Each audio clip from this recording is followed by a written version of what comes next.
اعوذ باللہ من الشیطان اللعین الرجیم بسم اللہ الرحمن الرحیم الحمدللہ رب العالمین الصلاة والسلام علی اشرف الانبیاء والمرسلین شفیع المذنبین الذی بعثہ رحمتا للعالمین سیدنا و مولانا ابی القاسم محمد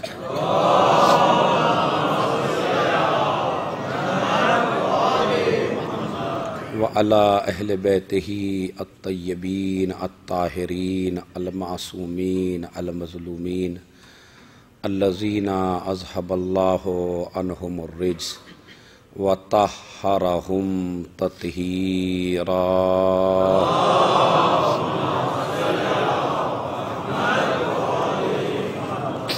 ولعنۃ اللہ علی اعدائہم اجمعین من یومنا ھذا الی قیام یوم الدین اما بعد قال اللہ تعالی وتبارک فی کتابہ الکریم وہو اصدق القائلین وقولہ الحق بسم اللہ الرحمن الرحیم نحن نقص علیک نبأہم بالحق انہم فتیۃ آمنوا بربہم وزدناہم ہدی صلوات بھیجنے محمد علیہ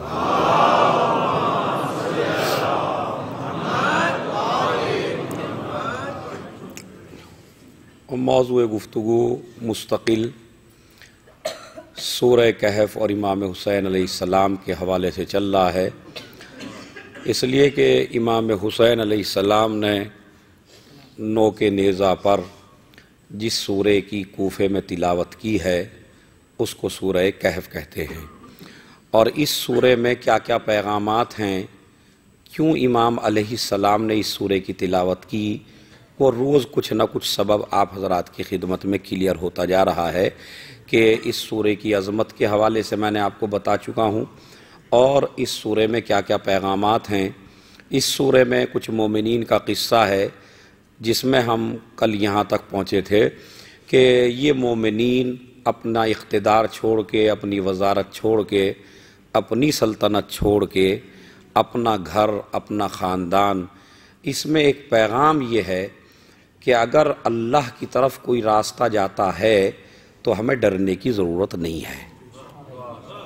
یہ سورہ کہف آج کے حالات کے اعتبار سے بھی بہت ہی عظیم چیز ہے کہ اگر دیکھیے ان کے پاس سب کچھ تھا، جس طرح ہم سوچتے ہیں نا میری بیوی ہے میرے ساتھ، میرے بچے ہیں میرے ساتھ، میری جاب ہے میرے ساتھ، میرا خاندان ہے میرے ساتھ، ہوتا یا نہیں ہوتا؟ جس طرح آپ سوچتے ہیں تو آپ خالی ایک ملازم ہیں، آپ وزیر نہیں ہیں۔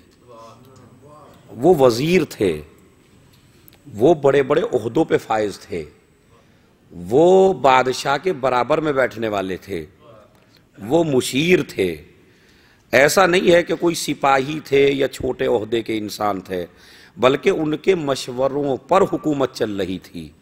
یا الفاظ بدل کے یہ کہا جائے کہ وہ کتنا بڑا ہوگا کہ جن کے مشورے پر خود ان کا خدا چل رہا ہو۔ تو وہ بادشاہ جو دقیانوس تھا وہ ان کے اشاروں پہ چلتا تھا۔ پھر ایسے ماحول میں اگر ہم اور آپ ہوتے تو کیا سوچتے؟ یہ آپ ماشاءاللہ مجھ سے بہتر جانتے ہیں کہ آپ کیا کیا سوچتے ہیں۔ لیکن ایسے ماحول میں حسین ابن علی نے اس سورے کی تلاوت کر کے بتا دیا کہ اگر راستہ صحیح ہو تو کردار کبھی مرتا نہیں ہے، چاہے غار کے اندر ہی کیوں نہ ہو۔ ایک صلوات پڑھ دیں محمد اور آل محمد۔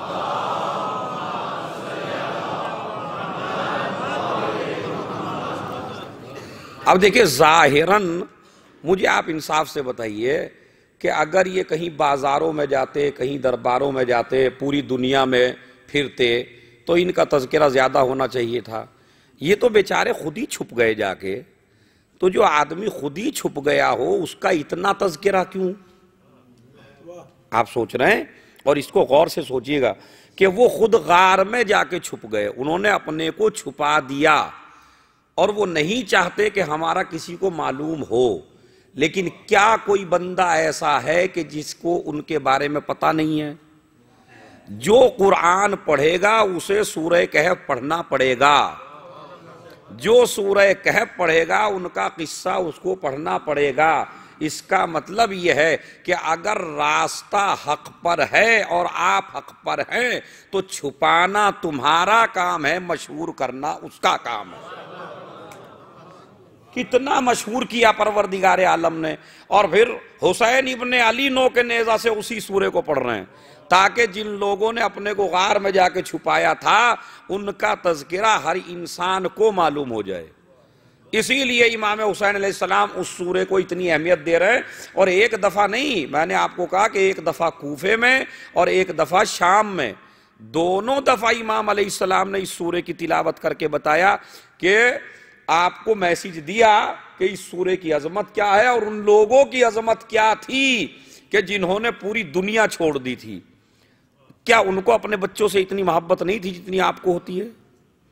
کیا جتنی آپ کو اپنی بیوی سے محبت ہے ان کو محبت نہیں تھی؟ کیا ان کو اپنے عہدے سے، اپنی جاب سے ان سے محبت نہیں تھی؟ تھی، مگر پھر بھی وہ نکلے راہ خدا کے لیے اور آ گئے غار میں۔ اب جب غار میں آئے تو اب کہا پروردگار ہم پہ اپنی رحمتیں برسا دے۔ تو اگر خدا ایسے بندے کی نہ سنے گا تو کس کی سنے گا؟ پروردگار تو ہم پر اپنی رحمتیں نازل فرما۔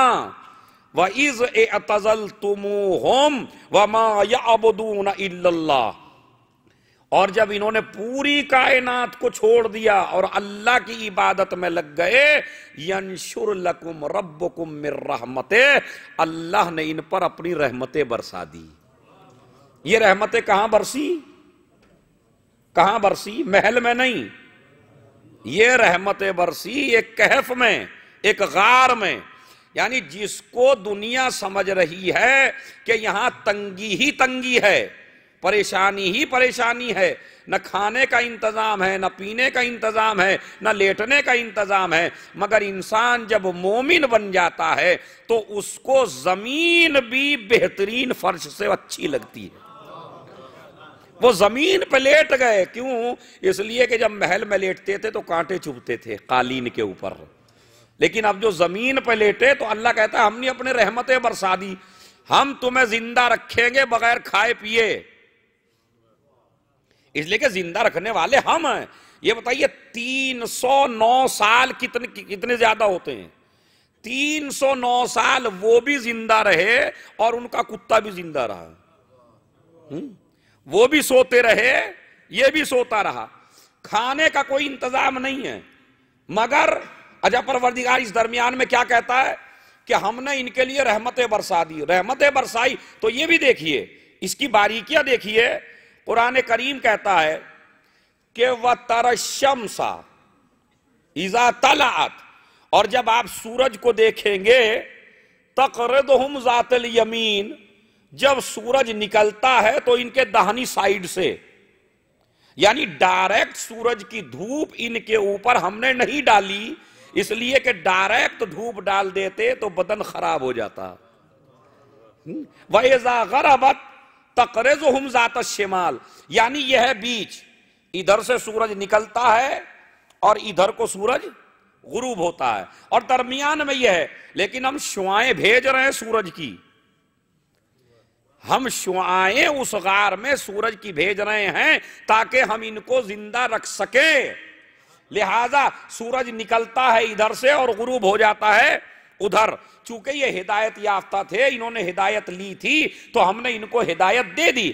اب پھر دیکھیے باری، تحسبہم ایقاظاً، میری گزارش ہے، اتنا بڑا مجمع ماشاءاللہ بیٹھا ہوا ہے، اس سورے کو ضرور پڑھے ترجمے کے ساتھ، ہر زبان میں ترجمہ موجود ہے۔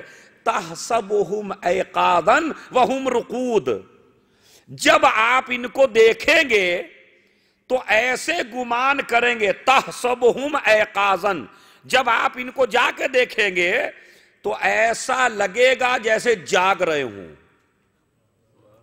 اس لیے کہ ان سب کی آنکھیں کھلی ہوئی ہیں۔ وہم رقود، حالانکہ یہ جاگ نہیں رہے ہیں، یہ سو رہے ہیں۔ قرآن نے یہ نہیں کہا یہ مرے ہوئے ہیں، توجہ چاہتا ہوں، تحسبہم ایقاظاً وہم رقود، تم گمان یہ کرو گے یہ جاگ رہے ہیں، حالانکہ وہم رقود، یہ جاگ نہیں رہے بلکہ سو رہے ہیں۔ یعنی آپ کس طرح جاگنے کا پتہ لگاتے ہیں؟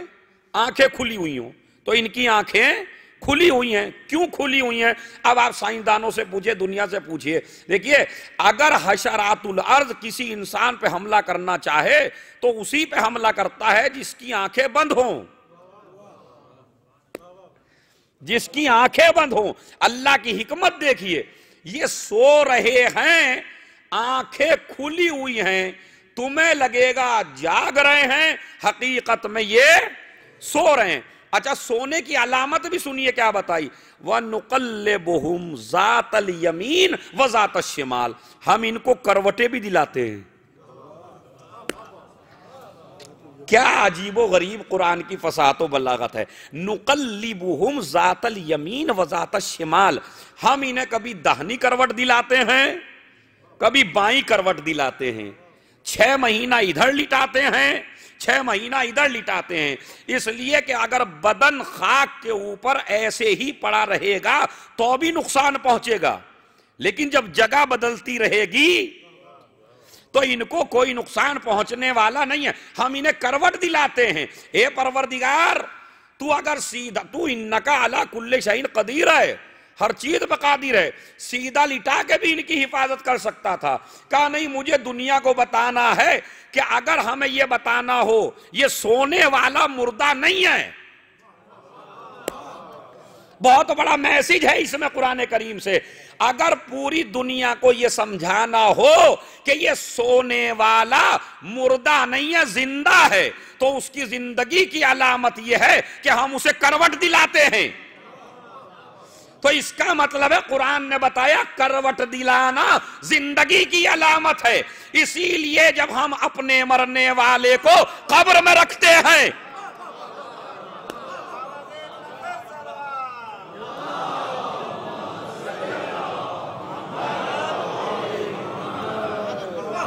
آپ دیکھیں کتنی باریکیاں ہیں اس میں۔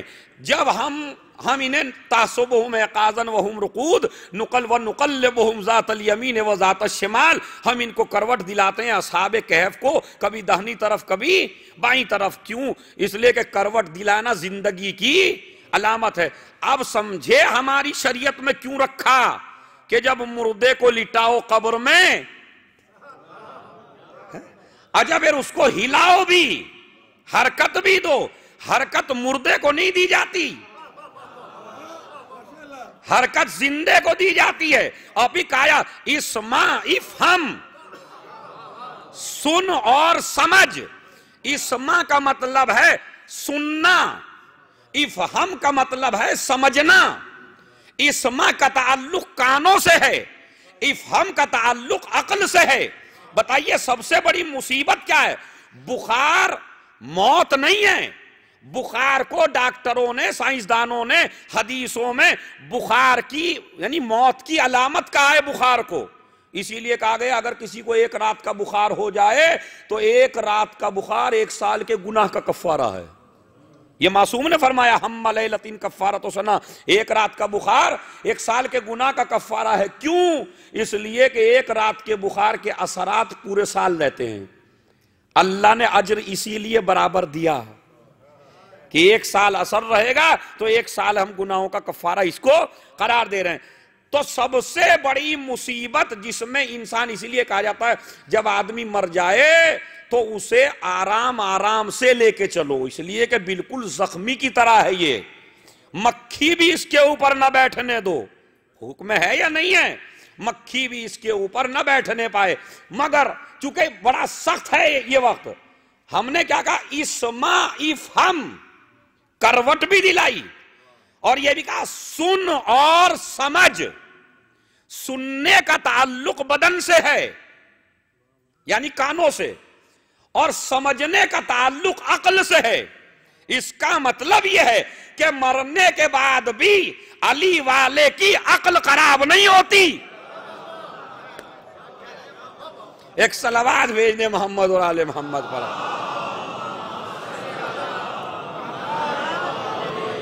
اشاروں میں بات سمجھ لیجئے گا۔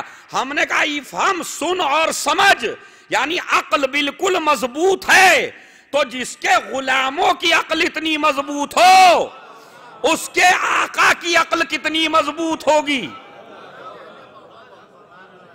اسمع فہم، سن اور سمجھ. نقلبہم ذات الیمین و ذات الشمال، ہم ان کو کروٹیں دلاتے ہیں. تحسبہم ایقاظا وہم رقود، یہ آنکھیں کھلی ہوئی ہیں، سو رہے ہیں. کتنے سال سوئے؟ 309 یا 300؟ ایک شمسی حساب سے ایک قمر حساب. 309 ہے قرآن میں. 309 سال سوئے. جب 309 سال مکمل ہو گئے تو اب دیکھیں 309 سال کے بعد اٹھے، مٹی جھاڑتے ہوئے، آنکھ ملتے ہوئے. اب ان میں سے ایک اٹھا، اس نے دوسرے کو اٹھایا، پھر دوسرا اٹھا، پھر تیسرا. اب یہ سارے اٹھتے چلے جا رہے ہیں. اب کہتے ہیں وَكَذَلِكَ بَعَثْنَاهُمْ لِيَتَسَاءَلُوا بَيْنَهُمْ. اللہ کہتا ہے پھر ہم نے ان کو اٹھایا 309 سال کے بعد. کیوں؟ تاکہ یہ آپس میں سوال کریں. قَالَ قَائِلٌ مِّنْهُمْ كَمْ لَبِثْتُمْ، ان میں سے ایک نے کہا میاں کتنی دیر لیٹے رہے، کتنی دیر سوئے. قَالَ قَائِلٌ مِّنْهُمْ كَمْ لَبِثْتُمْ قَالُوا لَبِثْنَا يَوْمًا أَوْ بَعْضَ يَوْمٍ. ایسا لگتا ہے کہ جیسے ایک دن سوئے، او بعض یوم، یا آدھا دن سوئے، دن کا کچھ حصہ. اچھا جب ایک کہتا ہے ایک دن سوئے، دوسرا کہتا ہے دن کا کچھ حصہ سوئے، تو یہ ہے مومنین کی علامت. قالوا ربکم اعلم بما لبثتم. اب تم آپس میں تکرار نہ کرو، چھوڑ دو، ہمارا خدا جانتا ہے کہ ہم کتنے دن سوئے. بہرحال میں نے یہ پڑھ دیا اور آپ نے اس کے اوپر توجہ دینی ہے. خوب بحث ہوئی، ایک کہتا ایک دن سوئے، ایک کہتا آدھے دن سوئے. ایک نے کیا کہا؟ قالو، کہنے لگے ربکم اعلم، تمہارا رب جانتا ہے. اس کا مطلب یہ ہے کہ مومن کی عادت جھگڑنا نہیں ہے. مومن کی عادت، اچھا اس مسئلے میں تو اپنی رائے دینے میں بھی کوئی حرج نہیں ہے. میں کہوں گا یہ اصحاب کہف آج کے زمانے میں زندہ ہوتے ان شیعوں کے درمیان میں تو یہ تو پورا دین اپنی رائے سے بنا رہے ہیں. تم کہہ رہے ہو اللہ قال ربکم اعلم بما لبثتم، اللہ جانتا ہے تم کتنے دن سوئے. جھگڑے میں نہ پڑو اس کے. اس کا مطلب ہے حسین ابن علی نے شاید اسی لیے پڑھا تھا، اے میرے شیعوں اصحاب کہف کی تلاوت اسی لیے کر رہا ہوں کہ جب جھگڑے ہونے لگے تو معاملہ خدا پہ سونپ دینا، اپنی رائے نہ بتانا. ایک صلوات پڑھ دیں محمد اور آل محمد پر.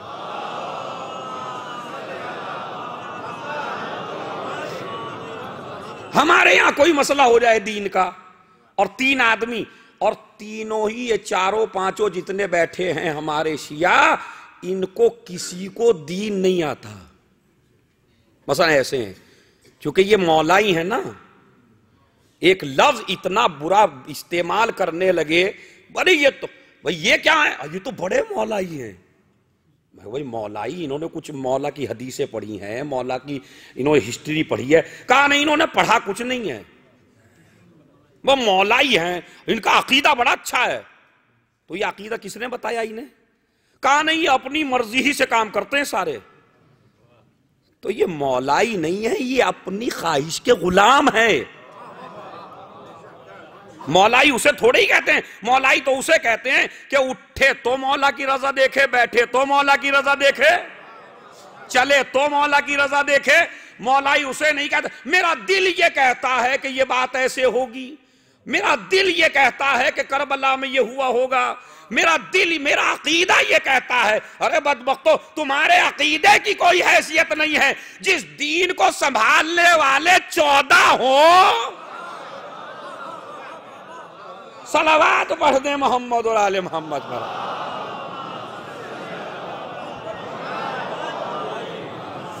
کاہے میں رائے دے رہے ہو بھائی؟ ہر مسئلے میں تو آپ کی رائے چل گئی ہے. عزاداری میں آپ کی رائے، یہ جس آدمی کی بیوی کے سامنے نہیں چلتی وہ مذہب میں چلاتا ہے آ کے. تو یہ مذہب مظلوم نہیں ہے آج؟ کتنی چیزیں ہیں جن کا دین سے کوئی ربط نہیں ہے مگر میرا عقیدہ ہے. تو بھئی تیرا عقیدہ کہاں سے آیا ہے؟ یہ قرآن سے لیا ہے، حدیث سے لیا ہے، کسی معصوم نے تجھ سے بیان فرمایا ہے، یا اپنی طرف سے سوچے چلا جا رہا ہے؟ بازیزو یاد رکھیں، اگر تمہیں اپنی ہی رائے چلانی ہے تو پھر غدیر کو نہ مانو، اس لیے کہ غدیر میں دین مکمل ہو چکا ہے، بنانے کی ضرورت نہیں ہے، ماننے کی ضرورت ہے۔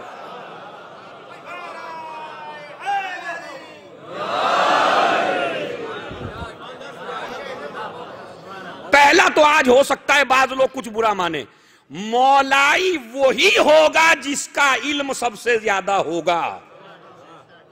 اسے نہیں کہیے، اسے محب کہیے، چاہنے والا کہیے، ماننے والا کہیے، مگر مولائی، ارے قبلہ آپ تو مقصر ہیں، وہ بڑا مولائی ہے۔ کمال کی بات ہے، میں اتنا پڑھ کے بھی مقصر ہوں، اور یہ بالکل نہ پڑھ کے دن بھر ادھر ادھر رہتا ہے، خالی سوچتا ہے بس بیٹھ کے کیا بناؤں، کیا اچھی سے اچھی چیز نکالوں، سمجھ رہے؟ اور عزاداری دیکھیں کتنی ترقی کر رہی ہے، اپنی خواتین کو برہنہ سر یوٹیوب پہ لا کے ڈال دیا، عزاداری ترقی کر رہی ہے۔ یہ ترقی ہے؟ خدا کی قسم عزاداری کو ترقی جب ہوگی جب ہر عورت مجلس اور جلوس میں پردے کے ساتھ آئے گی، اس لیے کہ یزیدیت کا مقصد ہے برہنہ پھرانا، زینب کا مقصد ہے حجاب میں لانا۔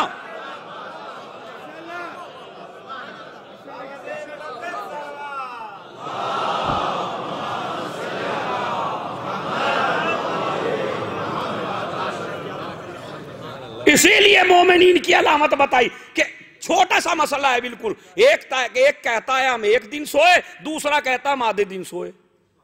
وہ کہتا ہے نہیں، اس میں جھگڑا ہی نہ کرو، اللہ پہ سونپ دو، اللہ جانتا ہے۔ تو جہاں ہمارے قائد 14 ہوں، جہاں رہبر ہوں، زحمت فرمائیے، کتابیں پڑھیے، قرآن دیکھیے، حدیثیں پڑھیے، جب سارا پڑھ لیں پھر کہلائیے مولائی۔ اس لیے کہ مولائی کا لفظ چھوٹے آدمی پہ نہیں بولا جاتا، مولائی کا لفظ بولا جاتا ہے یا سلمان مولائی تھا، یا ابو ذر مولائی تھا، یا عمار مولائی تھا۔ یہ لے کہ جسے معلوم ہے میں ایک قدم بھی اٹھاؤ تو اپنے مولا کی مرضی سے، خدا کی قسم مولائی وہ ہوگا کہ اگر بستر پہ سوئے تو دیکھے علی نے کیا کہا، بستر سے اٹھے تو دیکھے علی نے کیا کہا۔ یہ دن بھر خرافات میں لگا کے مولا کو بدنام نہ کرو، اپنی رائے نہ چلاؤ، اگر رائے چلانی ہے تو غدیر نہ مانو، چونکہ آپ کی اتھارٹی دین بنانے کی نہیں ہے، دین ماننے کی ہے۔ جب دین مکمل ہو گیا اب کیا بنائیں گے آپ؟ یہ کوئی پراٹھا تھوڑی ہے جس طرح عورتیں پراٹھے بناتی ہیں آپ بھی دین میں پراٹھے سیکیں گے، نہیں۔ قالا، انہوں نے کہا کہ کتنے دن پڑے رہے، تو اسے کہتے ہیں مومن۔ یہ ہے مومن کی، اب مجھے دو موضوع ایک ساتھ لینے ہیں، یہیں سے میں لیتا ہوں۔ تو مومن کسے کہتے ہیں؟ کہا جو بلا وجہ کے جھگڑے میں نہ پڑے، بلکہ اپنا معاملہ سونپ دے اللہ کی طرف، اللہ کے رسول کی طرف۔ اسی لیے ہر چیز میں دیکھنا ہے۔ اور پھر میں بتا رہا ہوں آپ سے، جن کو آپ نے مانا ہے ان کو الفاظ سے بہکا بھی نہیں سکتے۔ بڑا عجیب و غریب مسئلہ تو یہ ہے کہ میاں کسی ایسے ویسے کو مان لیتے کہ دیوار کے پیچھے کا نہیں پتا کیا کر کے آئے ہو، تو پھر تو چل جاتی آپ کی باتیں، لیکن تم نے 14 کو مانا تو ایسوں کو مانا کہ جن کی تلواریں بھی نسلیں دیکھ کے چلتی ہیں۔ تو اس کا مطلب ہے انہیں تو نہیں بہکایا جا سکتا نا، انہیں ہم نہیں بہکا سکتے، اس لیے کہ وہ دیکھ لیتے ہیں۔ اچھا یہ نسلیں دیکھ کے کیوں چلاتے تھے؟ کہا اس لیے کہ جس کافر کے صلب میں حد یہ ہے کہ اگر کوئی امام پہ حملہ بھی کر دیتا تھا جنگ میں، خود امام حسین علیہ السلام کے لیے ہے، اور امام زین العابدین علیہ السلام نے روایت کیا ہے کہ جب ایک شخص نے کہا کہ مولا میں جنگ دیکھ رہا تھا تو میں نے دیکھا کہ آپ کے بابا پہ کسی نے حملہ کیا، اور امام کی زد میں تھا وہ امام حسین علیہ السلام کی، لیکن امام نے اسے چھوڑ کے دوسرے پہ حملہ کر دیا، تو مولا یہ کیا ہوا؟ کہا میرا بابا عاشور کے دن بھی تلوار چلا رہا تھا تو نسلیں دیکھ کے تلوار چلا رہا تھا۔ اگر کئی 100 برس کے بعد بھی کوئی مومن ہو تو بھی امام سامنے والے کافر کو نہیں مارتا. اب بتاؤ کتنی محبت ہے تم سے. تمہاری وجہ سے خود زخم کھا لیتا ہے مگر اسے نہیں مار. تو یہ مومن کی حالت. اور سب کچھ پتا ہے. جس امام کی ولادت شہادت کی تاریخ ہے، کان کھول کے، دماغ کھول کے، بصیرت اپنی آگے بڑھا کے، اصحاب کہف کی علامتوں کو اپنے اندر سما کے، پھر بنیں گے ہم اس حسین کے سپاہی جو پردے غیب میں ہے. بات سمجھ رہے ہیں؟ اب میں آپ کو بتاتا ہوں کیسے بنتا ہے آدمی. قالا قائل کم لبستم، کہا یہ نہ سوچو بس کتنے، بس اپنے رب پہ چھوڑ دو. تو ہم نے ایسو ہی کو مانا کہ جنہیں سب کچھ معلوم ہے. دو شخص، دو انسان، دو چاہنے والے زیارت کے لیے چلے مدینے سے. یہ زیارت کا رواج باقاعدہ ہمارے 8ویں امام کے زمانے سے بالضبط شروع ہو گیا تھا. اس امام کی زندگی ہی میں لوگ زیارت کے قافلے لے جاتے تھے. اس لیے کہ یہ طوس میں آ گئے، خراسان میں آ گئے، اور اب قافلے آتے جاتے. بھئی ایک صلوات پڑھ کے تھوڑا تھوڑا آگے کو آ جائیں، تھوڑا تھوڑا، جلدی جلدی، چونکہ وقت کم ہے اور باتیں آپ کو زیادہ سمجھانی ہے. جلدی صلوات پڑھیے بآواز بلند.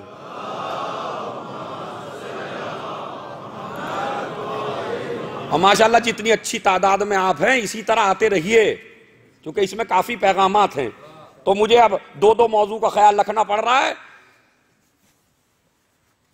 اب سنیے، دو شخص چلے، دو صحابی چلے امام کے، امام کی زیارت کو مدینے سے خراسان کی طرف. دونوں زحمتیں اٹھاتے ہوئے آئے، دونوں پریشان ہوتے ہوئے آئے، دونوں مصیبت میں آئے، اور آ کے امام کے پیچھے دونوں نے نماز پڑھی. صحیح. اب امام سے ایک مسئلہ، اس کو غور سے سنیے گا بہت، چونکہ آج ایک ایسی چیز کلیئر کرنے والا ہوں میں، انشاءاللہ آپ اس کے بارے میں سوچئے گا ضرور کہ کہاں ہم سے غلطی ہو رہی ہے. دونوں آئے، اسی وجہ سے میں بالکل آرام سے آپ کو سمجھاؤں گا. مسئلہ تھوڑا سا بھاری ہے، کافی بھاری ہے، کہ دونوں چلے. اب دیکھیں ایک ہی جگہ سے چلے اور ایک ہی جگہ پہنچے. ایک نے پوچھا امام سے، مولا میری نماز کا کیا حکم ہے؟ امام نے فرمایا تم قصر پڑھو. کیا پڑھو؟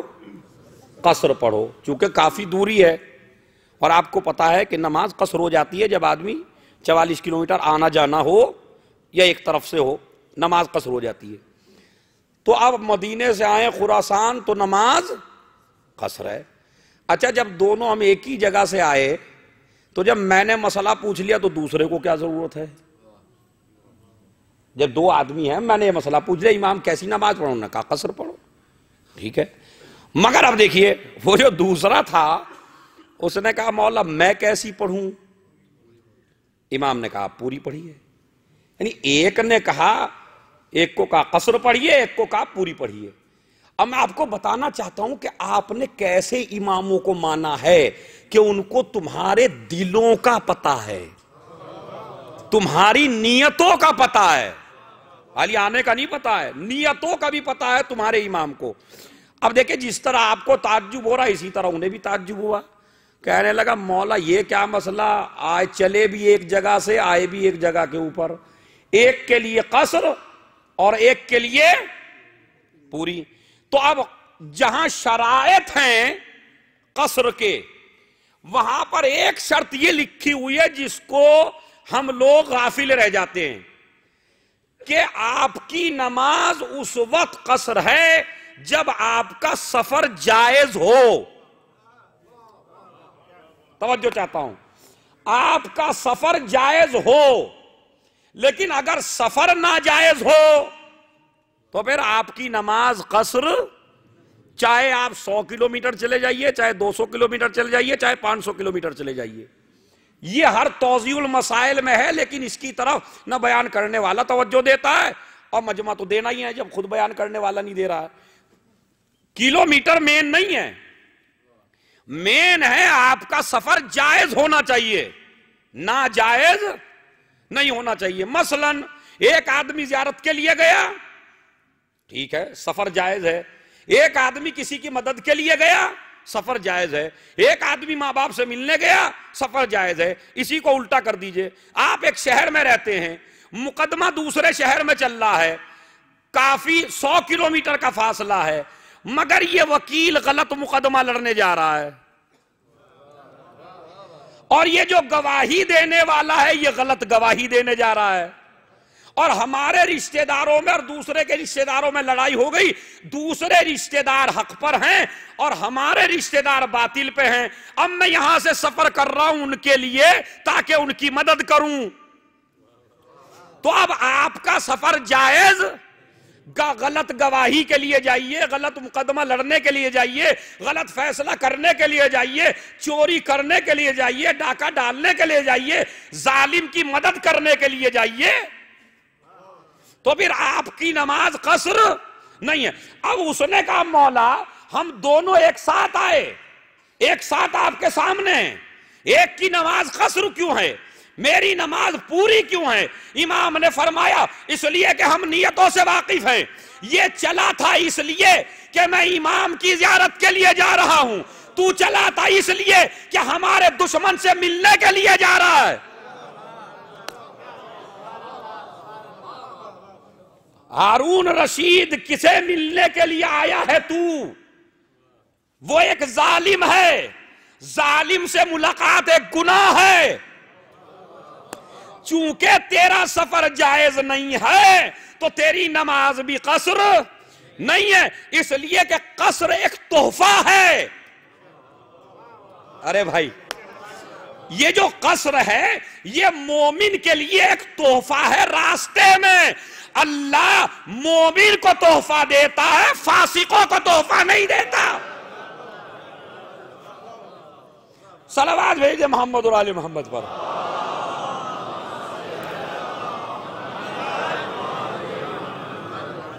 ایک اور صلوات پڑھیے باقی والا۔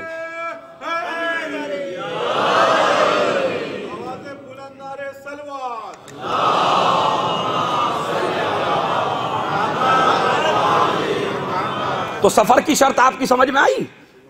سفر کی شرط نماز، اگر سفر غلط کام کے لیے کیا ہے تو پھر آپ کی نماز قصر کیوں؟ قصر ایک تحفہ ہے جو مومن کے لیے ہے، ہر کسی کو یہ دیا، تو آپ نے کیسوں کو مانا؟ مجھے یہ بتائیے یہ امام سے کس نے بتایا کہ اس کی نیت یہ ہے؟ اس کا مطلب یہ ہے کہ تم ہر ایک کو دھوکہ دے سکتے ہو مگر اولاد علی کو دھوکہ نہیں دیا جا سکتا، اس لیے کہ انہیں ضمیروں کا پتہ ہے، انہیں ذہنوں کا پتہ ہے، انہیں نسلوں کا پتہ ہے، تو لہذا جب ہم نے ایسوں کو مانا ہے، اسی لیے اس امام کی طرف ایک چیز اور منسوب ہے جسے میں اور کلیئر کرنا چاہتا ہوں آج کے دن۔ ایک صلوات پڑھیں محمد اور آل محمد پر۔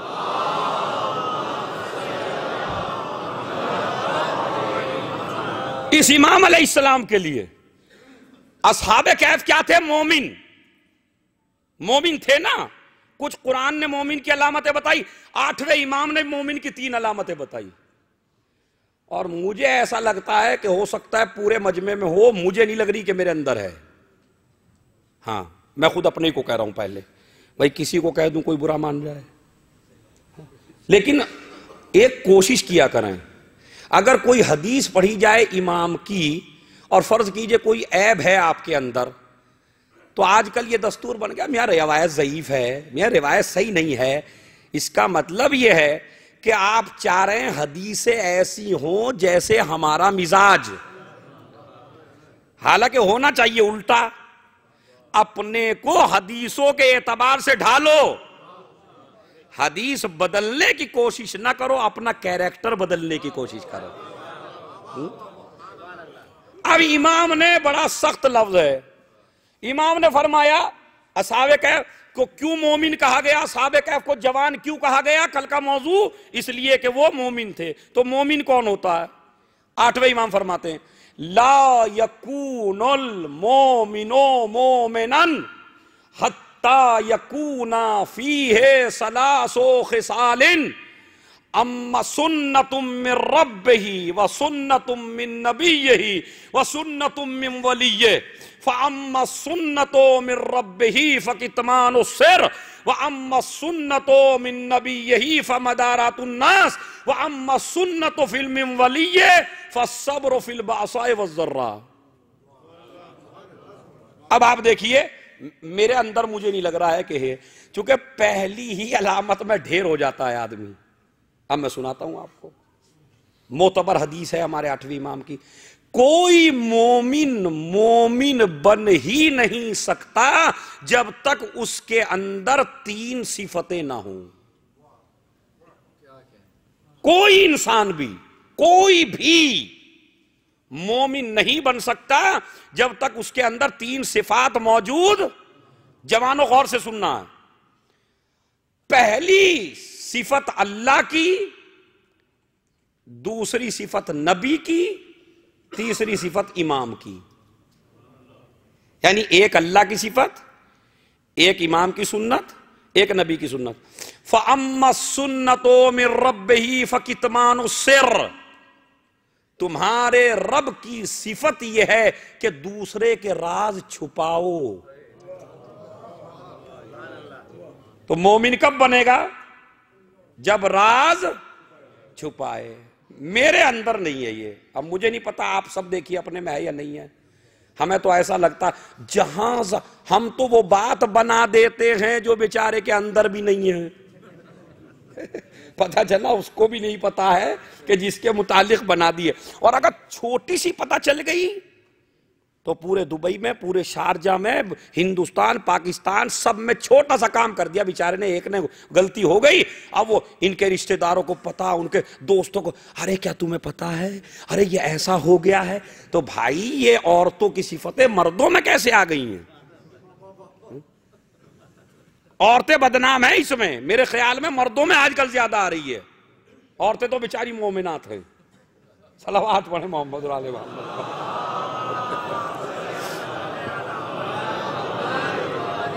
ایک اور سے صلوات پڑھیں محمد علیہ محمد.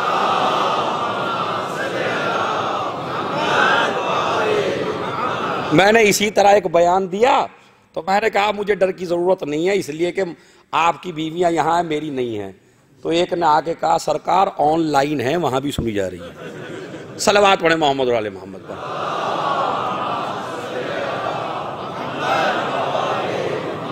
خیر، تو مسئلہ کیا ہے کہ یہ صفت کے کسی راز کو چھپاؤ.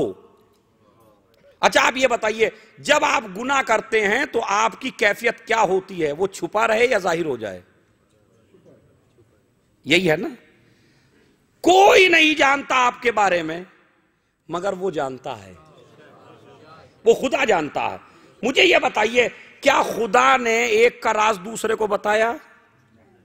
حد یہ ہے کہ بیٹے کا راز ماں کو نہیں بتایا، ماں کا راز بیٹے کو نہیں بتایا، باپ کا راز اولاد کو نہیں بتایا، اولاد کا راز باپ کو نہیں بتایا.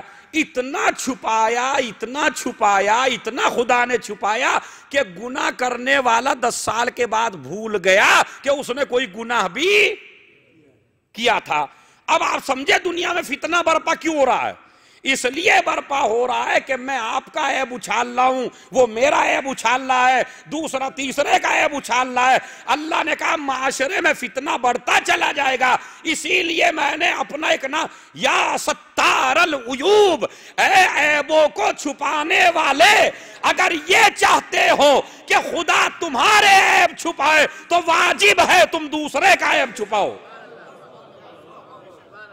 اور پھر دیکھیے معاملہ، اسی لیے معصوم نے فرمایا، روایات ہیں، اپنے گناہ پر کسی کو گواہ نہ بناؤ. کیا خوبصورت کلمات ہیں. اپنے گناہ پر کسی کو گواہ نہ بناؤ، یعنی کسی کے سامنے گناہ نہ کرو، نیکیوں پہ گواہ بناؤ، برائیوں پہ گواہ نہ بناؤ. اس لیے کہ جس سے بتا رہے ہو وہ ذلیل کر دے گا، بس ایک خدا ہی ہے جو ذلیل کرنے والا. ایک صلوات پڑھ دیں محمد اور آل محمد پر.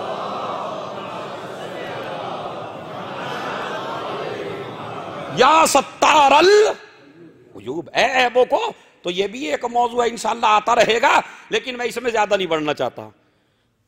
ستار العیوب، اسی لیے روایت میں جناب موسیٰ کے لیے کہ جناب موسیٰ نے، بارش نہیں ہو رہی ہے، لوگ آئے، موسیٰ دعا کر دیجئے، بارش نہیں ہو پا رہی ہے، آ گئی پوری قوم۔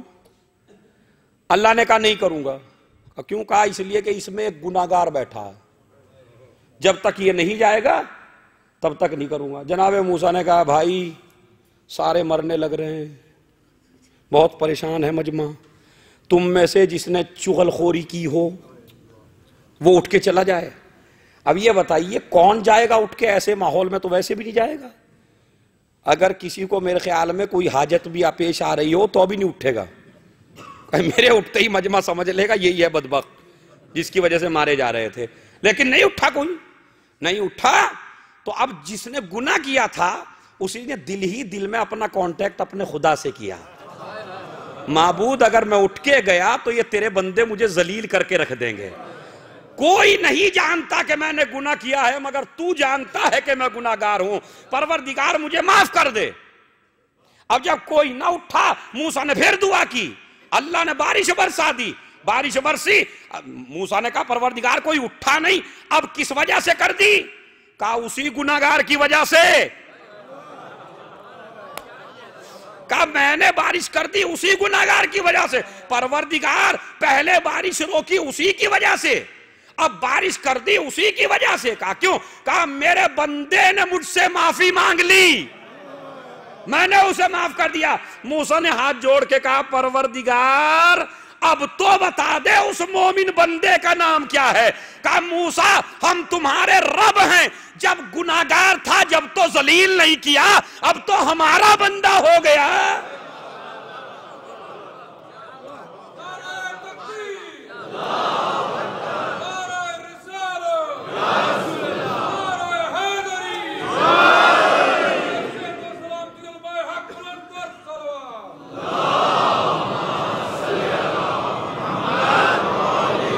میں کیا کروں، میرا موضوع روز بروز یوں ہی رہ جاتا ہے۔ صحیح، لا یکون المومن مومن، مومن نہیں بنے گا جب تک کہ، تو یہ صفت پہ تو میں کئی مجالس پڑھ سکتا ہوں لیکن چونکہ وقت نہیں ہے۔ دوسری صفت وَأَمَّا السُّنَّةُ مِن نَبِّ فَمَدَارَاتُ النَّاسِ، لوگوں کی دیکھ بھال کرو، لوگوں کے ساتھ حسن سلوک کرو، لوگوں سے اچھی طرح ملو، لوگوں سے اخلاق سے پیش آؤ، بے اخلاقی کا مظاہرہ نہ کرو۔ کوئی قوم بد اخلاق ہو تو ہو مگر جو مجلسوں میں آتی ہو اسے بے اخلاق نہیں ہونا چاہیے۔ فَمَدَارَاتُ النَّاسِ، لوگوں کا خیال رکھو۔ اب میں ایک خوبصورت حدیث سناتا ہوں، خدا کی قسم 1 کروڑ بھی اگر کوئی کسی کو دے تو تب بھی اس حدیث کا حق ادا نہیں ہو سکتا، کیونکہ مولا علی کی حدیث ہے۔ میرے مولا نے فرمایا، خدا کی قسم سنیے، لذت آ جائے گی، راتوں کو لذت محسوس کریں گے۔ میرے مولا نے فرمایا زندگی کی اصل خوبصورتی یہ نہیں ہے کہ آپ کتنے خوش ہیں، زندگی کی اصل خوبصورتی یہ ہے کہ آپ سے کتنے لوگ خوش ہیں۔ اس کا مطلب ہے ظلم نہیں ہونا چاہیے، کسی کو پریشان نہیں کرنا چاہیے۔ اما سنت من ولی، تیسری علامت مومن کی جو امام میں پائی، فالصبر فی الباساء والضراء، دونوں حالتوں میں صبر کرنا ہے، پریشانی میں بھی خوشی میں بھی، اپنے خدا کو نہیں بھولنا ہے۔ تو یہ امام کی حدیث ہے۔ دوسری حدیث سن لیجئے، اور اس حدیث کے اوپر میں پتہ نہیں امام ضامن کے حوالے سے ہسٹری سوچ کے آیا تھا لیکن یہ تو وقت پورا ختم ہو گیا۔ ایک حدیث میں مجلس تمام کر دیتا ہوں چونکہ مصائب بھی ہے۔ امام فرماتے ہیں، اور اس حدیث کو بڑی غور سے سنیے گا، یہ میرا بڑا عظیم پیغام ہے آج کے دن۔ 8ویں امام فرماتے ہیں، لا تدعو العمل الصالح والاجتہاد فی العبادت اتکالا علی حب آل محمد ولا تدعو حب آل محمد اتکالا علی العبادہ فإنہ لا ينفع احدہما دون الآخر۔ یہ جو آپ کو ذاکروں نے گروپوں میں تقسیم کر دیا، ایک کہتا ہے عزاداری ہی سب کچھ ہے، عبادت کچھ نہیں ہے۔ دوسرے آ کے کہتے ہیں عبادت ہی سب کچھ ہے، اس میں کچھ ملنے والا نہیں ہے. دونوں غلط ہیں، دونوں بہکے ہوئے ہیں، دونوں بہکا رہے ہیں. اگر رجوع کرنا ہے تو اپنے امام کی طرف. ہم کہ اس میں کیا اجر ہے؟ پہلی تو بات یہ ہے کہ اجر تمہارے ہاتھ میں نہیں ہے. اجر خدا. ماتم میں کیا اجر ہے؟ مجلس میں کیا اجر ہے؟ تو ایسے تو بھائی اگر مکاریاں ہو تو کسی میں بھی کوئی اجر نہیں ہے. مجلسی کیوں معین ہے؟ ہر ایک چیز میں نماز بھی نہیں ہے، روزہ بھی نہیں ہے، حج بھی نہیں ہے، کچھ نہیں ہے. اسی لیے میرے مولا نے فرمایا، میں نے کہا رجوع کرو امام کی طرف، تو 8ویں امام فرماتے ہیں لا تدو، اے ہمارے چاہنے والو، عمل کو اور نیکیوں کو نہ چھوڑنا ہماری محبت پر اعتبار کر کے. جتنا سوچتے رہیے گا اتنا بڑا فیصلہ دے رہا ہوں، میں نہیں دے رہا ہوں، امام دے رہے ہیں. لا تدعو العمل الصالح والاجتہاد فی العبادت، عبادتوں کو اور عمل صالح کو نہ چھوڑنا کسی کے بہکائے میں آ کے، ہماری محبت پہ اعتبار کر کے، اور ہماری محبت کو نہ چھوڑنا عبادت پر اعتبار کر کے.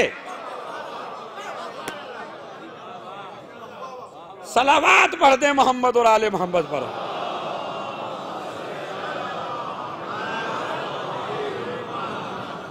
کیا مطلب؟ یعنی اعمال کو نہ چھوڑنا، چاہے جتنا بھی تمہیں کوئی بہکائے میں آنا نہیں. ماتم کر لیا کافی ہے، مجلس کر لی کافی ہے، رو لیے کافی ہے، اور تمہیں کچھ کرنے کی ضرورت نہیں ہے. سمجھ لو یہ شیطان کا آدمی ہے جو ممبر پہ آ گیا. اس لیے کہ اگر ہم عمل کر رہے ہیں تو وہ عمل تھوڑے ہی کر رہے ہیں جو شیطان نے کیا، ہم تو وہ عمل کر رہے ہیں جو علی نے کیا. اسی لیے 8ویں نے کیا فرمایا کہ اعمال کو نہ چھوڑنا یہ سوچ کے کہ اہل بیت کی محبت کافی ہے. اچھا میں نہیں کہہ رہا ہوں، ورنہ میں تو مقصر ہو جاؤں گا یا پتہ نہیں کیا کیا فتوے لگ جائیں گے. امام فرماتے ہیں اعمال کو نہ چھوڑنا ہماری محبت پہ بھروسہ کر کے ان کی محبت بس بچا لے گی، ہمیں کچھ کرنے کی ضرورت نہیں ہے. پھر فرمایا ان لوگوں کو جو بڑے اعمال کرتے ہیں، 5 وقت کے نمازی، دن رات حاجی اور سب کچھ، امام نے فرمایا وَلَا تَدْعُ حُبَّ آلِ مُحَمَّدٍ عَلَى الْعِبَادَةِ، عبادت پہ بھی زیادہ غرور نہ کرنا. یہ سمجھ لینا اگر ہماری محبت نہیں ہے تو عبادت بھی نہیں ہے. تو اب اس کا مطلب ہے دونوں چیزیں ضروری ہیں، محبت بھی ضروری ہے، عبادت بھی ضروری ہے. محبت بھی ضروری ہے، عبادت بھی ضروری ہے. اسی لیے یہ دونوں ایک دوسرے سے جدا نہیں ہے. محبت اہل بیت عمل سے جدا نہیں ہے، عمل محبت اہل بیت سے جدا نہیں ہے. جو جدا کرنے کی کوشش کرے وہ حسین کا آدمی نہیں ہے، نہ وہ مولائی ہے، نہیں کچھ نہیں ہے. پھر وہ مولائی اسی کو کہتے ہیں جو امام کہتے چلے جائیں وہ اس کے اوپر عمل کرتا چلا. تو دونوں چیزوں کو ساتھ لے کے چلنا ہے، نہ عبادت پہ گھمنڈ کرنا ہے. اسی لیے اصحاب کہف کی آج تک تعریف ہے، اس لیے کہ نہ انہوں نے اپنا عقیدہ بگڑنے دیا نہ عمل بگڑنے دیا. جب عقیدہ اور عمل نہیں بگڑتا تب انسان کی تعریفیں اسی طرح ہوتی ہے جیسے اصحاب کہف کی ہوتی ہیں. انشاءاللہ پھر کبھی موقع ملا تو میں آپ کو ہسٹری سناؤں گا کہ اس امام کے حوالے سے جو امام ضامن کی جو رسم چلی وہ کب سے چلی. کل موقع ملا تو کل بھی چونکہ شہادت کا ہی دن ہے اس میں بیان کر دوں گا. لیکن اصحاب کہف کا جو موضوع چل رہا ہے میں آج یہاں تک پہنچا چکا ہوں کہ انہوں نے یہ کہا کہ کچھ نہ بولو، بس اللہ جانتا ہے کہ ہم کتنے سال پڑے رہے. اب جب اٹھے تو اٹھنے کے بعد انہوں نے کہا کہ اب باہر کیسے نکلیں، اس لیے کہ ان لوگوں نے باقاعدہ تختیاں لگا دی تھیں، دروازہ بند کر دیا تھا.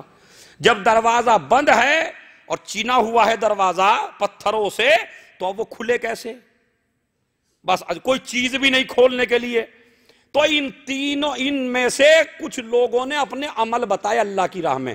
پروردگار میں نے یہ عمل کیا تھا، اگر یہ عمل تیرے لیے تھا تو دروازہ کھول دے. خود بخود آدھا دروازہ کھل گیا. تو انشاءاللہ وہ کیا عمل تھے وہ کل آپ کو پتہ چلے گا. بس عزیزوں،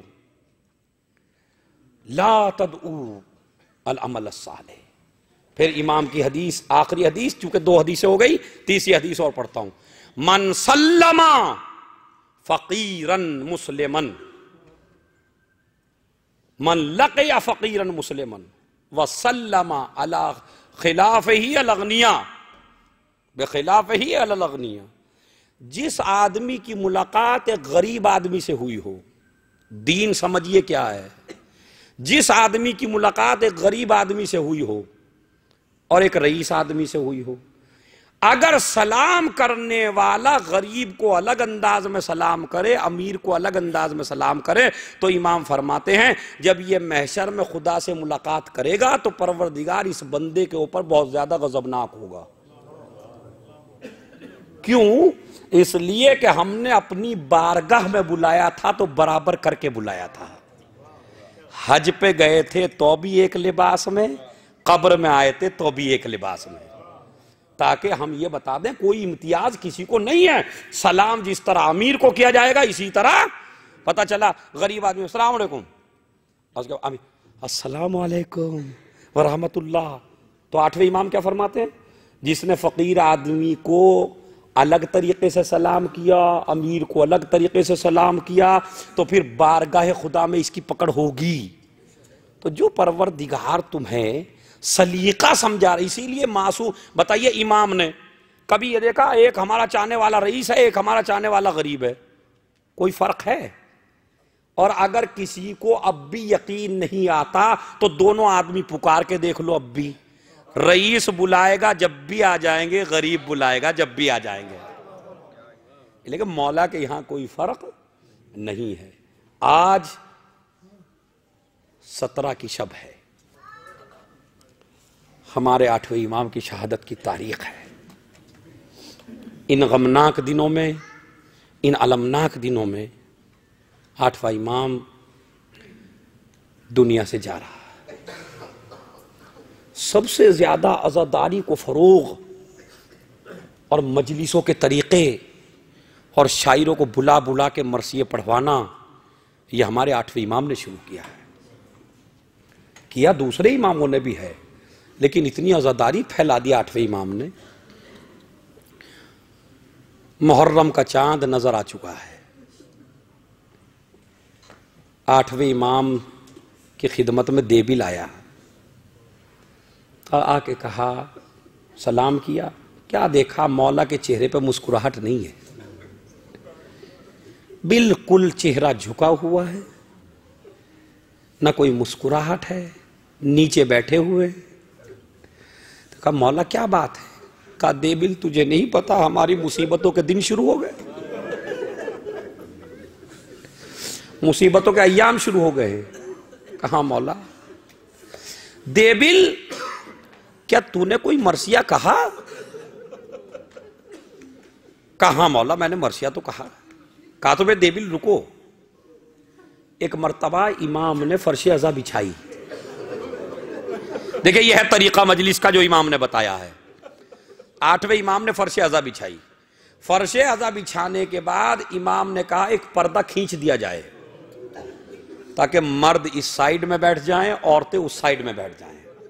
پردہ کھینچ دیا گیا، دیبل سے کہا پڑھو، دیبل نے نیچے رہ کے پڑھنا چاہا، دیبل نے کہا مولا میں مرثیہ شروع کرتا ہوں۔ کہا ابھی نہیں، تم منبر پہ جاؤ،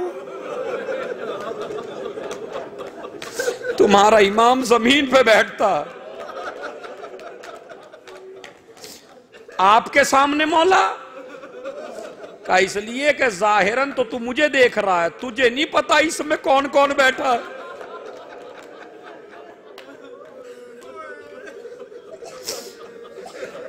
عزیزو یہ میں محرم میں ہی پڑھتا ہوں بس، لیکن چونکہ شہادت کی تاریخ آ گئی بڑا سخت ہے مصائب، تھوڑا سا اور روئیے گا خوب، اس لیے کہ 40 کے کل 3-4 دن رہ گئے ہیں، نہ جانے کون مر جائے نہ جانے کون زندہ رہے، تو پرسہ دیئے خوب۔ دیبل بیٹھو، دیبل منبر کے اوپر پہنچے، ایک مرتبہ کا دیبل پڑھو، پہلا شعر ایسا پڑھا مرثیے کا کہ قیامت خیز، اس مرثیے میں امام کو 2 دفعہ غش آیا،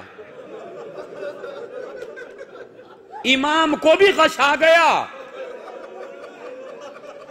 پہلا شعر سنیے کیا کہا، افاتمو یبنت القیر خومی وندبی نجوم سماوات بے ارض فلات، اے فاطمہ بقی سے اٹھ کے آؤ، کربلا میں آسمان کے ستارے بکھرے پڑے ہیں، کہیں اکبر کا لاشا، کہیں عباس کا لاشا، کہیں اونو محمد کے لاشے، زمین کربلا تیرے ستاروں سے سجی پڑی ہے،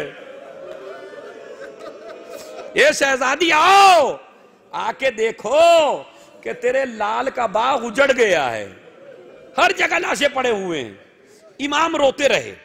اب اس شعر کو سنیے گا جس پہ امام کو غش آ گیا، کیا کہتا ہے؟ کہتا ہے بنا تو زیادن فی القصور مسونتن، پروردگار آپ کو بھی سمجھنے کی طاقت دے، مجھے پڑھنے کی طاقت دے، چونکہ جب امام ہی برداشت نہ کر سکے ہماری کیا حیثیت ہے۔ امام نے جیسے ہی سنا غش کھا کے زمین پہ گر گئے۔ نجوم و سماوات بارض فلات بنا تو زیادن فی القصور مسونتن و بنا تو آل رسول اللہ فی الفلوات، کہتا ہے اے پروردگار، اے آقا، اے میرے مولا، اے دنیا والوں سنو، بنا تو زیادن فی القصور مسونتن، دشمنوں کی بیٹیاں محلوں میں آرام کر رہی ہیں اور فاطمہ کی بیٹیاں شرابیوں کا مجمع کبھی اس دربار میں۔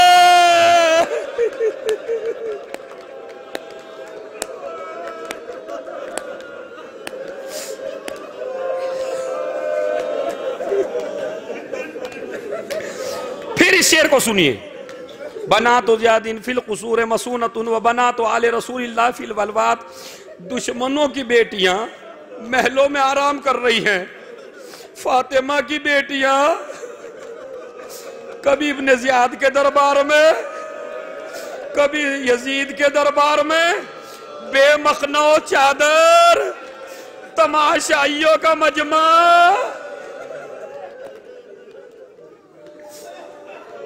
تیسرا شعر سنیے، پھر کہتا ہے جو آپ مرثیے میں پڑھتے ہیں، اے آل محمد آپ اتنے غریب ہیں کہ آپ کی قبریں بھی ایک جگہ نہیں ہیں، گھر کہیں، کنبہ کہیں، قبریں کہیں، کوئی کربلا میں سو رہا ہے، کوئی نجف میں سو رہا ہے، کوئی کاظمین میں سو رہا ہے، کوئی بقی میں سو رہا ہے، ہائے ان کے تو قبریں بھی ایک جگہ نہیں ہیں۔ خاندان کو دشمنوں نے کسی کو کہیں مار ڈالا، کسی کو کہیں مار ڈالا۔ جیسے امام نے سنا غش کھا کے گر گئے، ایک دم اٹھے، کہا اپنے مرثیے میں ایک شعر اور بڑھا دو، کہا کیا؟ قبر بطوس یا لہا من مصیبت، ایک غریب کی قبر طوس میں بھی بنے گی، ایک غریب کی قبر طوس میں بھی بنے گی۔ جیسے یہ سنا کہا مولا کس کی؟ کہا تیرے غریب امام کی قبر طوس میں بنے گی۔ جیسے یہ کہا عورتوں نے کہا دیبل مرثیے کو روک دے، کہا کیا؟ کہا اس لیے کہ جب ان کی بہن نے سنا کہ ان کی قبر طوس میں بنے گی تو معصومہ قم کو غش آ گیا۔ مرثیہ روک دے، میں کہوں گا معصومہ قم آپ نے خالی اتنا سنا کہ بھائی شہید ہو جائے گا، مگر کربلا کا میدان جب زینب کو بھائی نظر نہ آیا، کبھی ادھر گئی کبھی ادھر گئی۔ ایک مرتبہ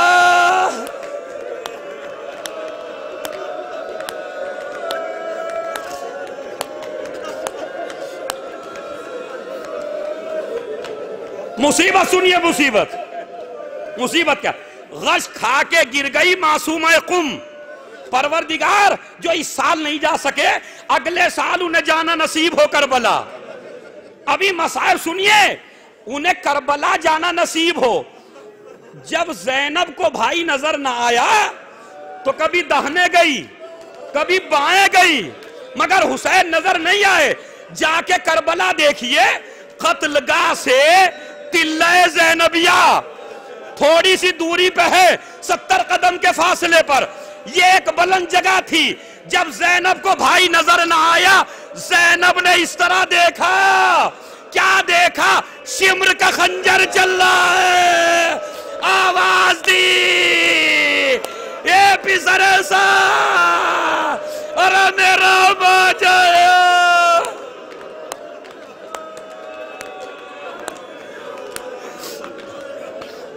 میرا ماجایا ذبح ہو رہا ہے، تو کھڑا ہوا دیکھ رہا ہے۔ ایک مرتبہ حسین نے اپنی طاقت کو سمیٹ کے کہا بہن خیمے میں چلی جا، ابھی حسین زندہ ہے۔ زینب خیمے میں آئی، جیسے ہی آئی فرات کا پانی نیزوں اچھلنے لگا، آندیاں چلنے لگی۔ اے بیٹا سجاد یہ کیا ہوا؟ پھوپھی اماں پردہ ہٹاؤ۔ اب جو پردہ ہٹایا حسین کا سر نوک نیزہ، السلام علیکم۔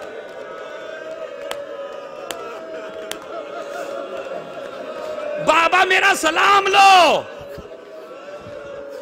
اس کے بعد امام علی رضا علیہ السلام جب آخری وقت آ رہا ہے تو امام کو بھی امام حسین کی طرح مدینے سے نکالا جاتا ہے۔ امام مدینے سے نکلتے ہیں، امام محمد تقی علیہ السلام نانا رسول کی قبر پہ بیٹھ کے خاک اپنے سر پہ ڈالنی شروع کی۔ میرے لال تو مٹی اپنے سر پہ کیوں ڈال رہا ہے؟ کہ بابا مجھے ایسا لگتا ہے میں یتیم ہونے والا ہوں۔ امام کو لایا گیا، زہر کھلایا گیا، انگوروں میں زہر دیا گیا، امام چلنے لگے۔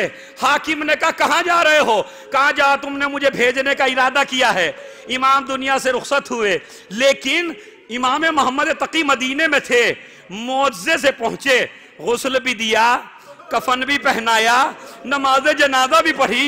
مولا رضا آپ بڑے خوش نصیب ہو، بیٹا ساتھ میں نہیں تھا مگر آ گیا، مگر ہائے حسین ایک بیٹا ہاتھوں میں ہتھکڑیاں۔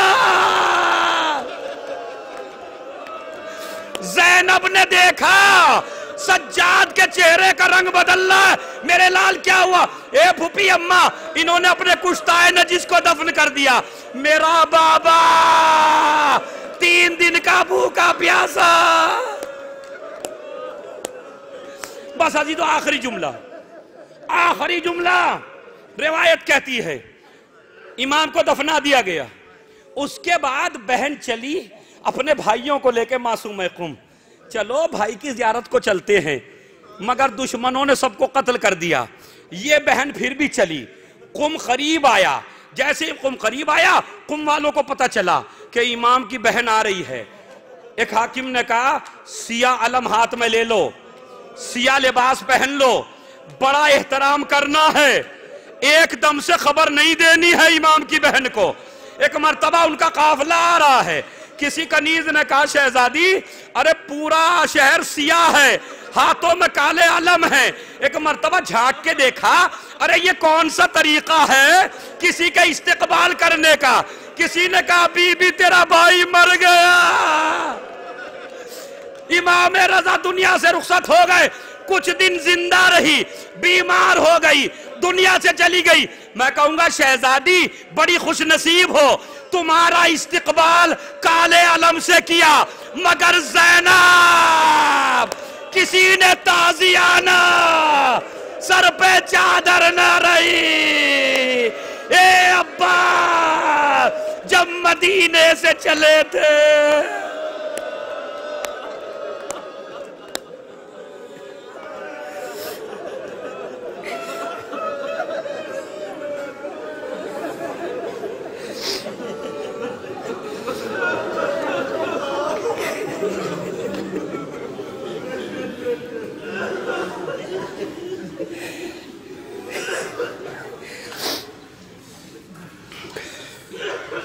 آج کی نیاز سید واجد عباس نقوی کی جانب سے، لہذا ان کے خاندان کے مرحومین اور جتنے بھی حاضرین ہیں ان کے مرحومین، جتنے بھی ایسے لوگ ہیں جن کا کوئی وارث نہیں ہے، کوئی سورہ فاتحہ پڑھنے والا نہیں ہے، ان تمام مومنین و مومنات کی روح کو ایک سورہ فاتحہ پڑھ دیجیے۔